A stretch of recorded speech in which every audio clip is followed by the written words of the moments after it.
Bom dia, boa tarde, boa noite. Você que está vendo esse vídeo. Hoje eu estou começando uma série chamada Weekly Futures. Eu vou trazer uma visão semanal com foco em Nasdaq ou outros ativos como o petróleo, o SP500, que eu tenho bastante afinidade e eu já tenho alguns anos que eu observo todos os dias. Mas o foco vai ser Nasdaq porque hoje é onde toda a volatilidade, toda a liquidez está. Hoje é dia 1 de junho, são 6h39, eu estou gravando esse vídeo.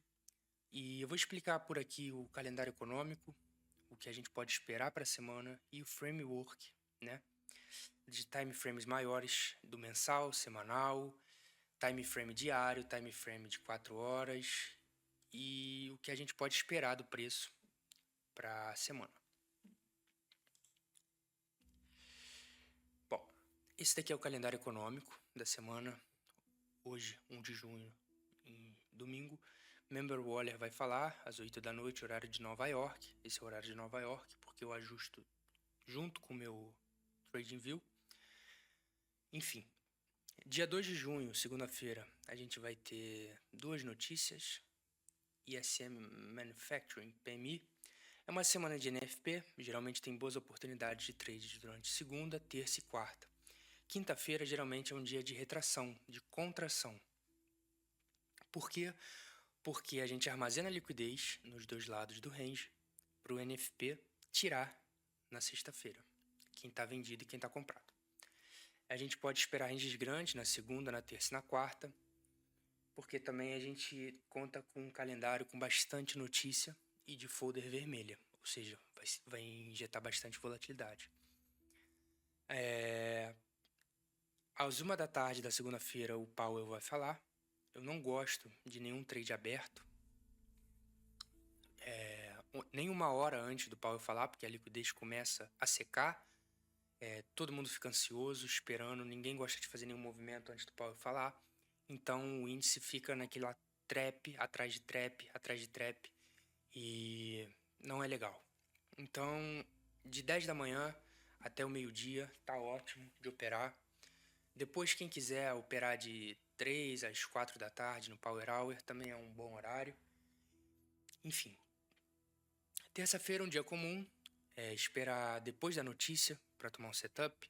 Quem gosta de operar antes, pode operar antes. Eu não gosto de operar antes das 10 da manhã por causa da abertura do candle de 4 horas. O preço já está mais estável depois da abertura dos estoques e também o opening range breakout já está definido.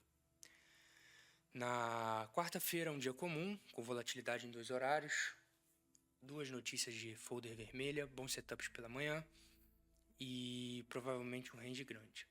Na quinta-feira é um dia provável de pequeno range durante toda a sessão, porque aqui o objetivo da quinta-feira é armazenar liquidez acima e abaixo do range. Ou seja, a gente está se preparando já para sexta-feira de manhã, para a volatilidade da notícia limpar os dois lados e tirar os compradores e os vendedores. Vamos para o framework. Qual é o framework da Nasdaq? Esse daqui é o mensal e esse daqui é o semanal. No mensal, em abril, a gente tirou essa liquidez de 6 meses aqui. Isso daqui é uma mínima de 6 meses.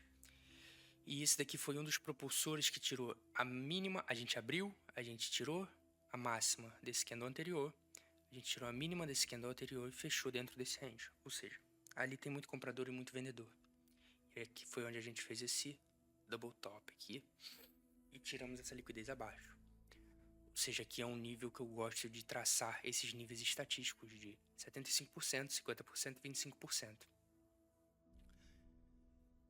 Como a gente pode ver aqui no semanal do lado, a gente teve essa subida, a gente não conseguiu inverter esse gap, fechar acima desse gap, tiramos essa liquidez semanal aqui acima, tiramos essa liquidez, porém não conseguimos fechar. O que eu espero? A gente tomar o outro lado do semanal, que é esse daqui. Simples assim, não precisa de muito, não precisa enrolar muito, não precisa de horas e horas e horas falando a mesma coisa. Abertura, fechamento, sweep de liquidez, é isso. Alinhar todas as time frames numa direção só, esperar o seu setup e entrar. Aqui é o diário, tivemos essa quebra de estrutura acima, uma quebra de estrutura muito forte, a gente deixou muitos gaps que foram respeitados e depois disso a gente continuou subindo por bastante tempo, consolidamos aqui em cima, tivemos o dump das tarifas, não fechamos aqui abaixo no mensal nem no semanal, ou seja, o que eu espero, a gente voltar para a origem do preço e o que puxou esse preço para baixo. A gente desrespeitou esse driver aqui, que puxou esse preço para baixo nas tarifas, então o que eu espero é a gente vir para essa origem. Bom, a gente tirou essa liquidez, como eu falei, isso daqui é uma liquidez semanal, essa linha aqui pontilhada.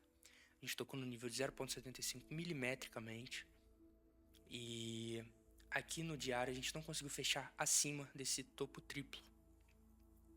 E fechamos abaixo da abertura desse candle de alta aqui.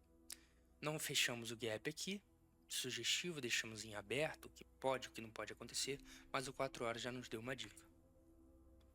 Bom, esse é o 4 horas, isso daqui a gente tirou toda essa liquidez, batemos nesse gap, fechamos acima dessas duas máximas aqui, deixamos esse gap imenso de manipulação, depois tivemos esse candlezinho pequenininho, esse rangezinho aqui, e aí a gente abriu aqui, manipulou acima no nível estatístico de 0,75, fechamos no meio do range, depois a gente inverteu esse gap. Quando a gente inverteu esse gap, a gente já percebeu que isso daqui continuaria descendo por toda a framework que a gente construiu lá atrás, no mensal, no semanal e no diário. Perdão. E aqui o que está sugerindo é, a gente está na origem, a gente voltou para a origem do preço, porém a gente não está conseguindo fazer mais fechamentos. Esse daqui é o último candle de 4 horas. A gente pode vir a tocar nesse gap, que está em aberto, e aí sim voltar a descer e talvez mitigar os 50% desse preço aqui, não sei. Mas provavelmente, isso daqui eu penso que ainda está baixista. Enfim, mesmo tendo esse candle aqui de alta, ainda está baixista. Enfim, uma análise bem simples, baseada em coisas simples que vocês podem ver e conseguir alinhar todo o seu framework. Lembrando que o preço é fractal, então você não precisa ir a time frames tão grandes, você pode operar em time frames muito menores, em 5 segundos, 15 segundos, 30 segundos, enfim. Se inscreva no canal, deixe seu comentário se você teve alguma dúvida, se você deseja análise de outro ativo, se você não gostou do método que eu falei, se você prefere que eu fale um pouco mais calmo, um pouco mais simplificado, de um jeito mais próximo, se você é iniciante, enfim. Só lembrar que o mercado ele tem uma estrutura e ele respeita essa estrutura sempre, porque é um mercado de muitos trilhões de dólares, dezenas de trilhões de dólares, então ele precisa ter uma estrutura. Ele não é um mercado aleatório, ele tem ação algorítmica e tudo isso ele deixa o footprint no chart que a gente pode, no gráfico, e que a gente pode se basear nisso para tomar nossos trades.